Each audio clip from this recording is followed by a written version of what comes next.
Câu cá TV2 mến chào cô chú, anh chị và các bạn. Chào mừng các bạn đã đến với kênh của mình để theo dõi tiếp những phần tiếp theo trong series câu cá suối rất ấn tượng và cũng đầy tính giải trí này. Nếu các bạn thấy video này hay, hãy cho mình một like, share và đăng ký kênh để theo dõi những phần tiếp theo các bạn nhé. Thời tiết của mấy ngày hôm nay thì khá là khắc nghiệt, nắng nóng và oi ả, khiến cho chúng ta có cảm giác cực kỳ khó chịu. Với loại hình thời tiết như thế này thì đi câu cũng là một vấn đề rất lớn. Lũ cá sẽ không đi kiếm mồi mạnh mẽ, mà trái lại nó đi tìm nơi râm mát để trú ẩn, rất khó cho việc câu kéo. Tuy nhiên thì ở trong nhà dịp hè mà không đi câu thì chân tay thực sự ngứa ngáy. Sư phụ và câu cá TV2 quyết định sẽ đi. Biết đâu hôm nay lũ cá về nhiều thì sao? Nói là làm. Bây giờ xin mời các bạn hãy cùng hai thầy trò nhà mình ra bãi câu để câu cá ngay nhé. Cần câu hôm nay mình sử dụng vẫn là một chiếc cần tay Shimano 4,5m gắn lưỡi lục. Mồi bột gồm 3 thành phần chính: cám cò, cám cá và cơm nguội. Nếu thêm một ít tép moi xay thì càng tốt, sẽ rất là nhạy. Bây giờ còn chần chừ gì nữa, chúng ta buông cần thôi.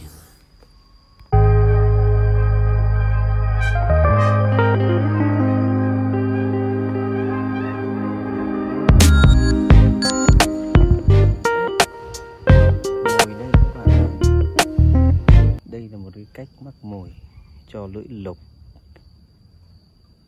Thế thôi là lũ cá sẽ tác động vào đây.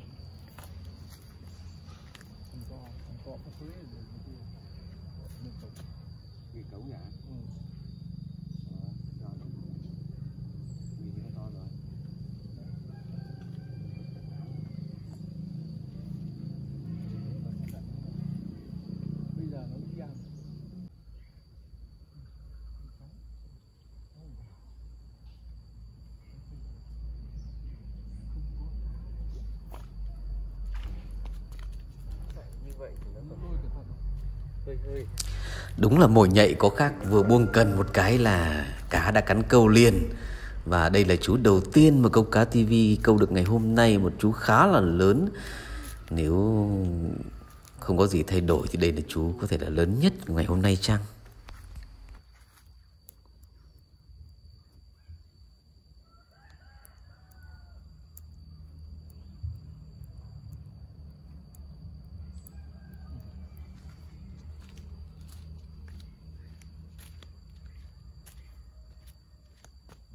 Đẹp rồi. Có hàng.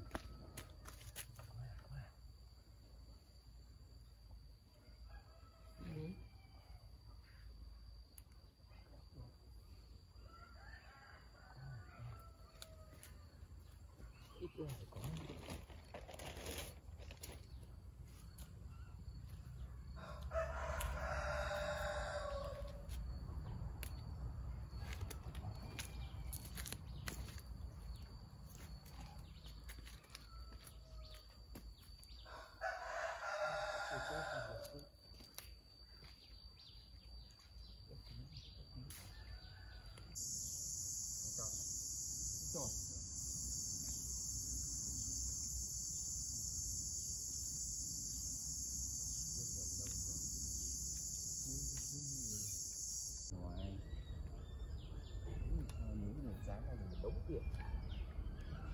Mệt.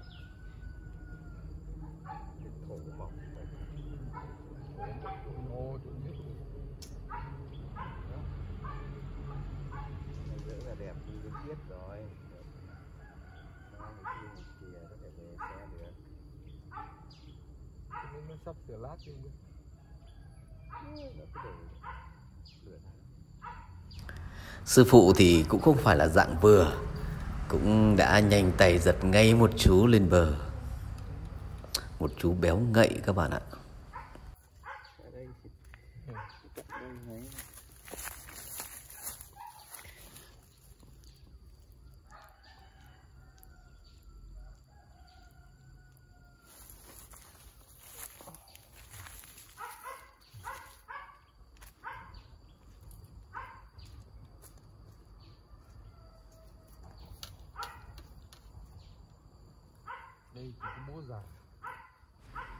Dòng suối này thì có rất nhiều các loại cá và cua tôm.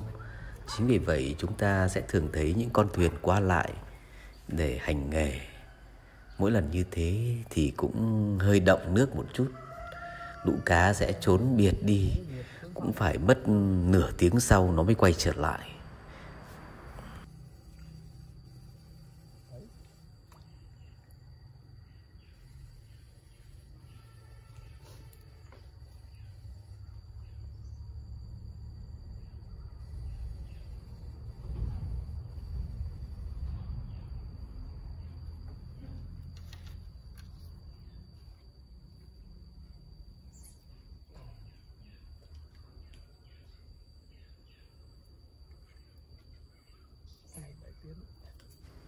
Cũng đã nửa tiếng trôi qua, bây giờ lũ cá đã quay trở lại và bắt đầu ăn mồi. Chúng ta lại tiếp tục câu các bạn nhé.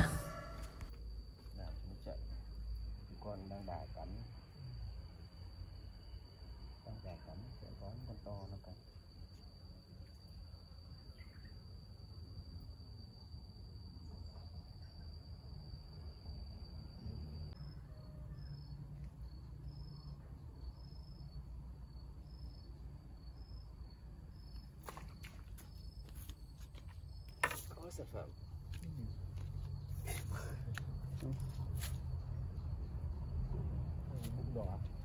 đỏ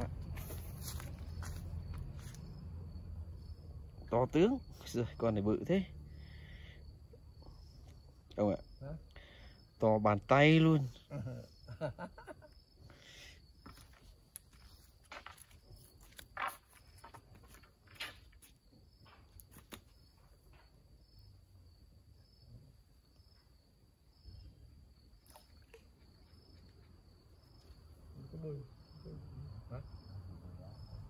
Đau quá, biếng rồi,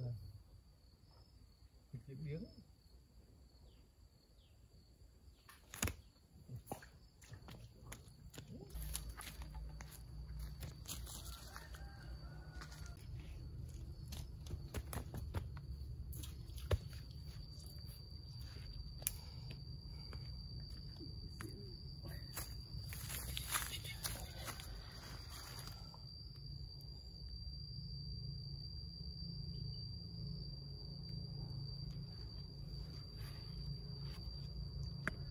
Cơm thịt gà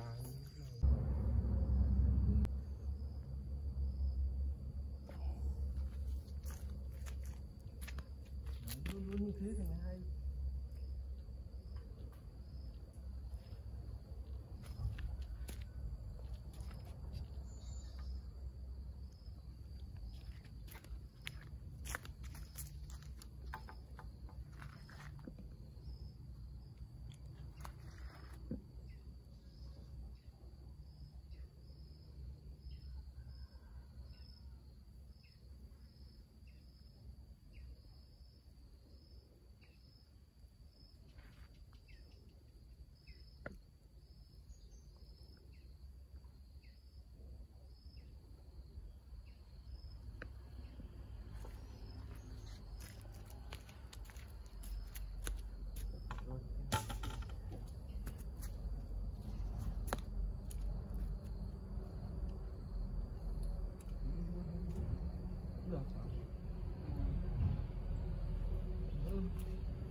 Hả?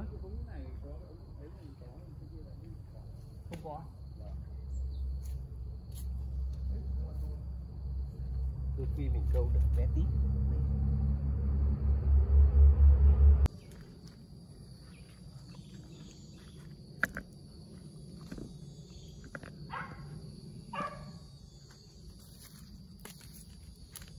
Những buổi chiều như này thì quay phim rất đẹp. Cả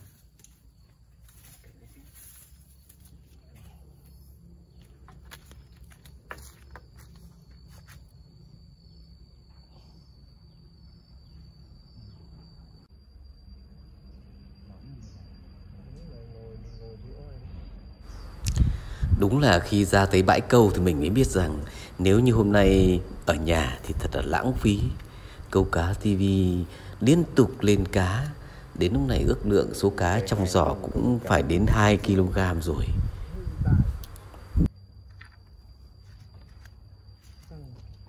Thằng chuyên nghiệp rồi nó còn bảo nó bắt đầu bảo không ăn thua.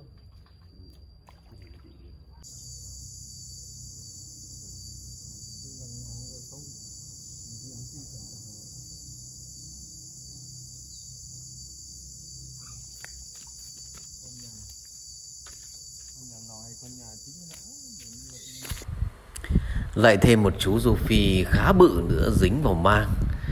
Con này cũng khá lớn, cũng ngang ngửa với con đầu tiên. Thật là tuyệt vời cho một buổi câu trong thời tiết khắc nghiệt như thế này.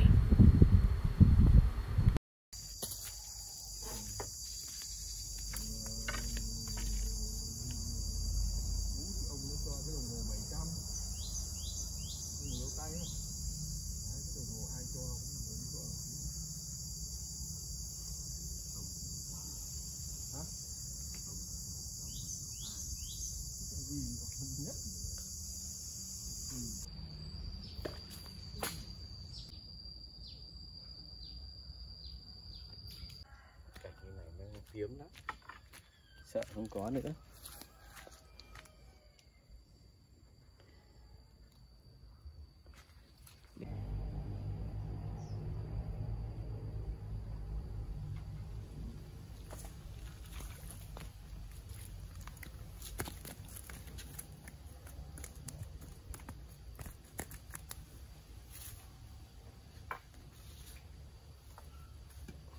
Nước đáy hả? Vâng, bụng rất no.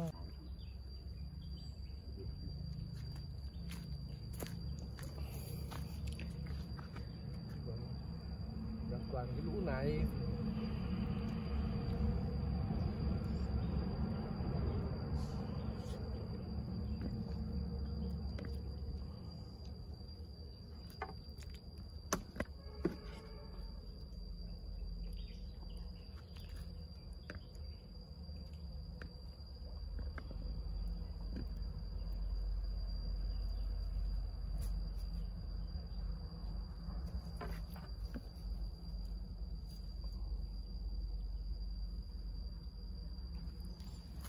Tuyệt vời rồi.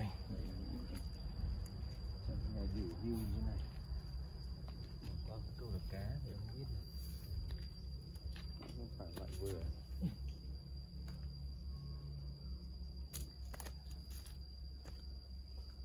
Này nó không kiểm vào đây cơ.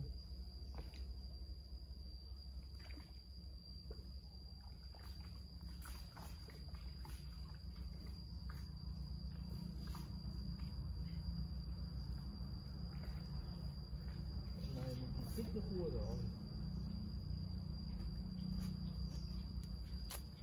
Thua sau không chậm như quả.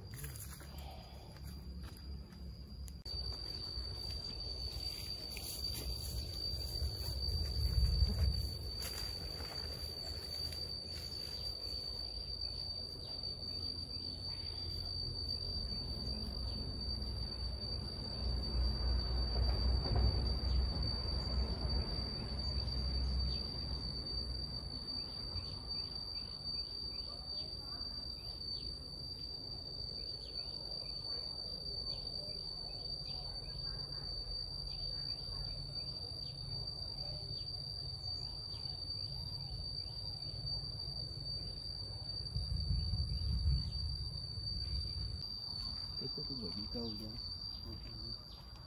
Đó phải xếp thôi.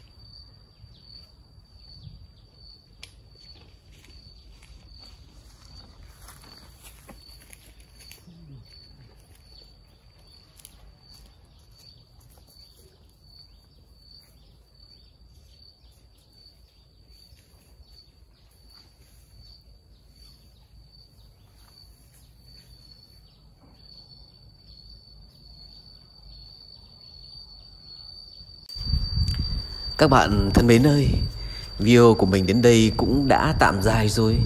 Mình xin tạm dừng tại đây. Hẹn gặp lại các bạn ở những video tiếp theo sẽ được phát hành trên kênh các bạn nhé.